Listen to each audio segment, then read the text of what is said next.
My God, just look my hair.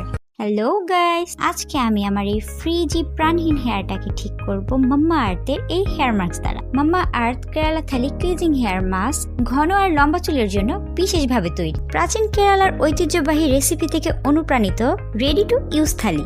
এতে আছে 12টি ভেষজ উপাদান, হিবিস্কাস, শিকাকাই, আমলা, ফ্লাক্সিড সহ, যেগুলো শতাব্দীর পর শতাব্দী ধরে কেরালার মহিলারা ব্যবহার করে আসছে। 12টি ভেষজ উপাদানে তৈরি এই রেডি টু ইউজ থালি চুলকে করে গোড়া থেকে মজবুত, ঘন, লম্বা, সিল্কি এবং গোড়া থেকে পরিষ্কার, আর ঘন আর লম্বা চুলের প্রতিশ্রুতি। কথা বলতে বলতে আমি এটি ইউজ করে ফেলেছি, তো দেখা যাক আফটার ওয়াশ আমার হেয়ার কি হয়। Oh my God, just look my hair. চুল কতটাই হেলদি হয়ে গেছে মাত্র একবার ইউজে। রেগুলার ইউজে এটি চুলকে করবে আরো ঘন, আরো লম্বা, আরো মজবুত। সো যারা মামা আর্থের সকল অথেন্টিক প্রোডাক্ট এবং শুধু মামা আর্থ নয় অন্যান্য ইন্ডিয়ান অথেন্টিক প্রোডাক্ট পেতে চান, তারা পেজ সুফিয়াস গ্লামে ইনবক্স করতে পারেন অথবা ওয়েবসাইট sufiasglam.com ঘুরে আসতে পারেন।